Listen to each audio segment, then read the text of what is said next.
Are you ready to learn how to knit? Maybe you're a little scared and you need a hand holding, or maybe you're super excited. Either way, I'm here to help you. Hi, my name is Kristen Mangus and I am with GoodKnit Kisses. I'm so glad that you're here, whether you're joining me on the replay or you are coming to me week by week as it rolls out live. I'm so glad you're here. This is the How to Knit overview for complete beginners, and this video is important information for joining us for the next 12 lessons. You're going to learn how to get the yarn on your needles, make that first knit stitch and other stitches later, bind off, which is taking the yarn off your needles, and finish and weave in all the tails all in one video, plus all the other upcoming lessons. We're going to learn things like scarves, making a flat panel, working in the round, making a cowl. We'll also have a headband and some washcloths and some other things. So you're going to learn all the skills that you need. We're going to take it one step at a time. In this video, we're going to cover the needles and tools that you're going to need, yarn and how to select that or pick that, and then I'm also going to show you the different stitch patterns and samples that we're going to be going over later, just as an overview. Be sure and click to subscribe and also join our newsletter so that you don't miss a thing. Welcome to GoodKnit Kisses. We're all about helping you stitch your love and love your stitches. Let's go over the tools to start knitting.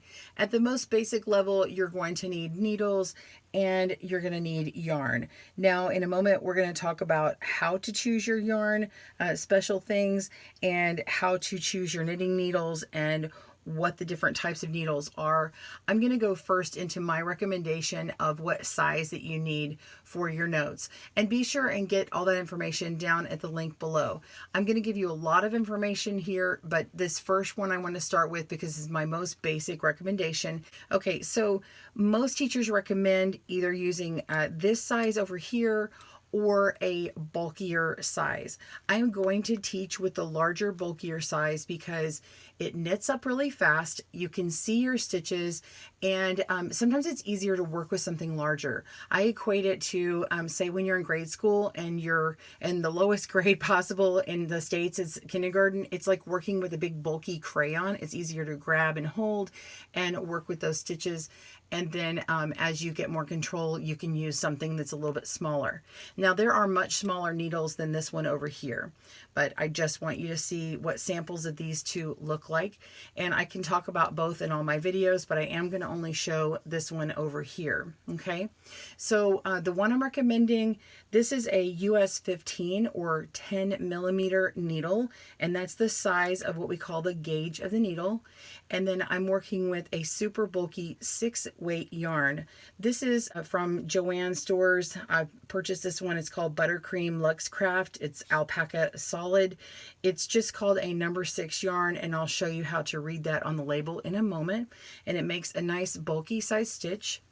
And then this one over here, I'm using a US 8 or 5 millimeter needle, and yes, this goes in a circle, but you can work a flat panel back and forth on it. And then it makes some really pretty stitches. So that's a 5 millimeter, and it's half the size of diameter of this one over here. And then the yarn we're using is a number 4 medium or worsted weight yarn, and this is from Premier. This is an everyday collection. It's a soft worsted weight yarn that's anti-pilling, which is great for beginners. Those are the basics that you need. Let's get into the types of needles that are available to you, and then we'll go into yarn labels and extra notions like scissors and extra supplies. Once you know your size of needle that you need, you can pick out the type of needle. So we have straight, circular, both of these are circular, and then we have double pointed needles or DPNs. Now, DPNs are a little bit more advanced. You don't actually need them for this beginner series, but I did want you to see what they were. Now we have straights or circulars. The circulars I like to use a lot, and the reason why is they have this cable or cord that connects the two needles. You pass back your work between one needle and the next needle every time you move to a new row, but with a connecting cable or cord, you can slide your work when you want to put it down into the cable here, and so when you lay it in your bag, no stitches are going to fall off the needle. So you can work back and forth in what we call a flat panel. channel, say if you're making a scarf, and then stop your work and put that down. Or you can work round and round and continue in a circle, say if you're making a hat or a cowl or a sweater or something like that on the circular needles. You can also work in the round on DPNs as well. For the straight needles, the other thing to point out is you can only go so far with how many stitches you can put on a straight needle, and you can always put more stitches on a cable. These two needles here that are circular, one is fixed, meaning the cable is attached and it will never come off unless you break it. And then these here, this one is an interchangeable, meaning I have a little key that allows me to take this cord off and make a shorter cord, or I can save my work and put on a new cord for a new project, whatever I want to do, and I can make more stitches or less stitches. So these are really flexible to have. Can you tell that I love circulars?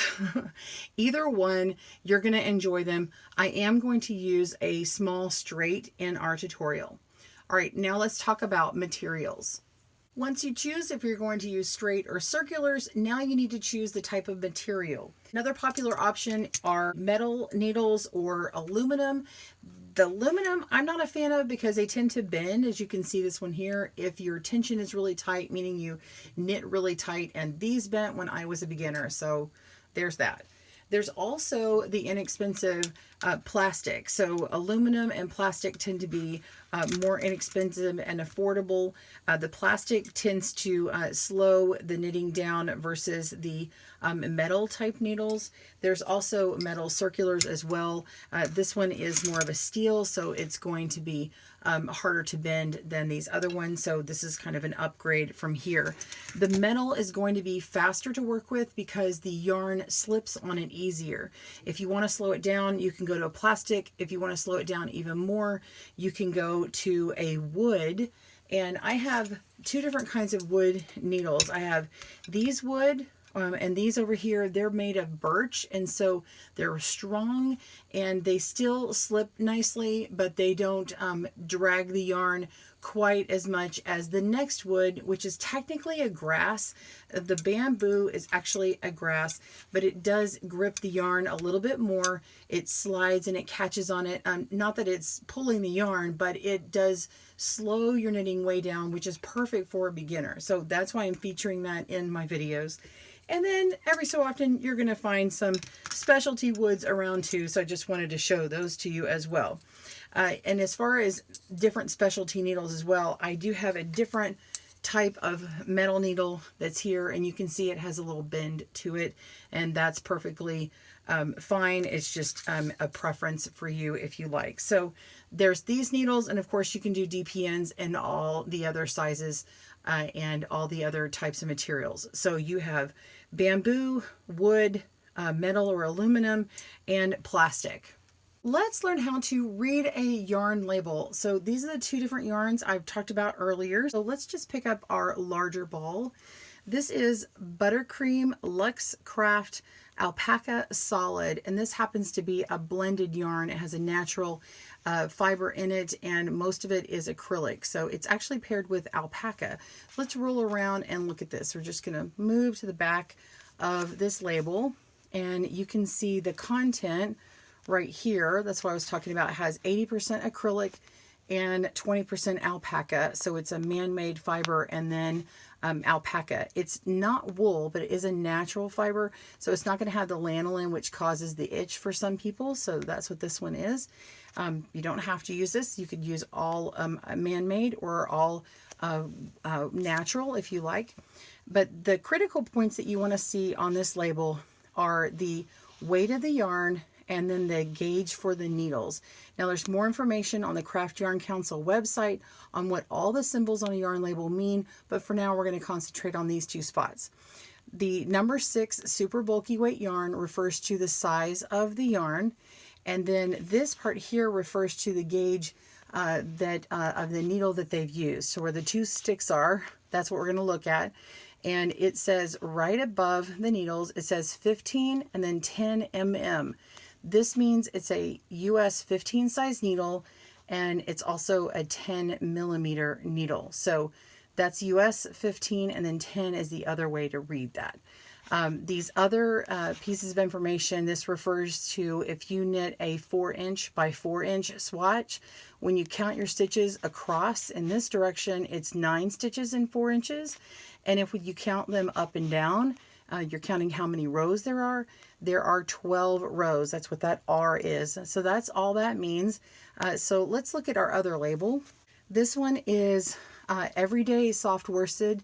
The labels have changed because this one's an old label, but this is from a company called Premier, and Deborah Norville doesn't have the collection anymore, but it's still Everyday Worsted. It's an anti-pilling yarn, meaning it doesn't fuzz up, so it's a really good one. And let's kind of roll on to the back, and it's really tiny on this one, but let's zoom in closer, and you can see there's that little icon with the ball of yarn, and it says 4 medium.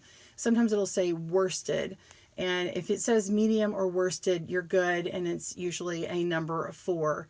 If you get a 3, it's going to be a little bit thin. Now let's go over here where the 2 sticks are, our 2 needles, and it tells us what size of yarn it is, or what size of needles it is. So we have a US 8, so it actually says US here, and then it says 5 millimeter, and then you can see in a 4x4 swatch they got 18 stitches, that's the S, and then they have their row count vertically right here. All right, so that's how to read a yarn label. Let's go into our notions. I've got a notion to tell you about notions. So some basic things that you might need to have on hand are some scissors and tapestry needle, whether you get them metal or plastic. Make sure that the eye of the needle is big enough for the yarn that you're using. My favorite here is the metal chibi needle. It is bent on the end, and of course it's blunt and has a nice wide eye on it. I love it.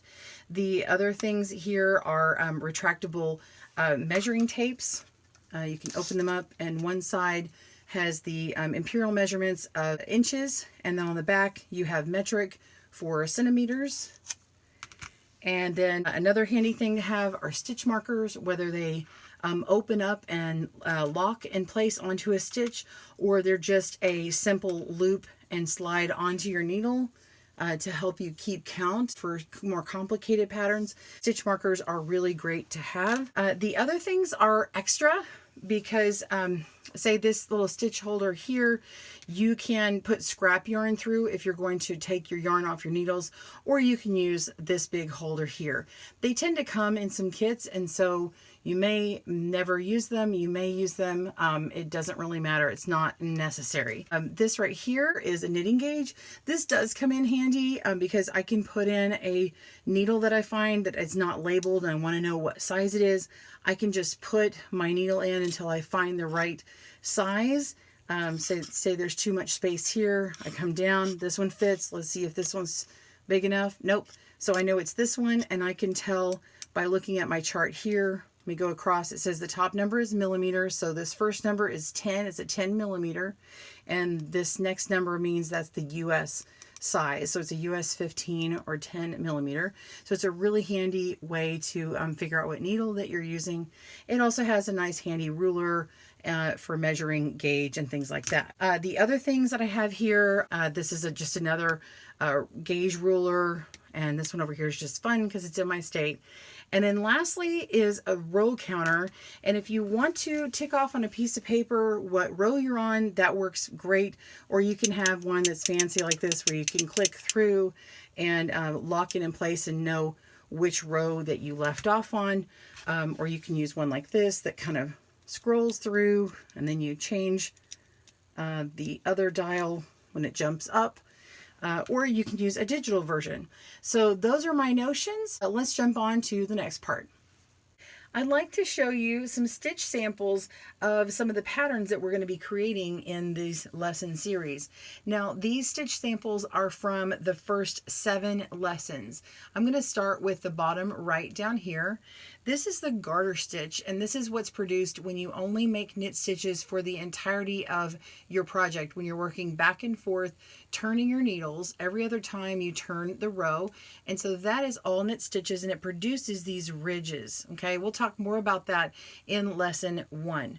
In lesson 2, we're going to talk about the purl stitch and make a stockinette stitch or stocking stitch. It just depends on where you are as what it's called. So that's lesson 2.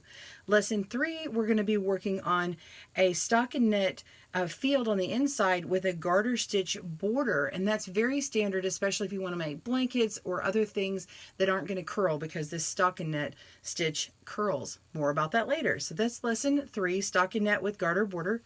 And then lesson 4, we're going to learn the rib stitch, and you're going to learn a 1x1 ribbing and a 2x2 ribbing. So that's examples of those. And all of these are going to have projects and patterns, except for this one here, but we will have a pattern each week. And then this one over here is going to be the seed stitch. And so that lesson will come right after the ribbing. Next we have the moss stitch, and we're going to be working on a pattern with that one.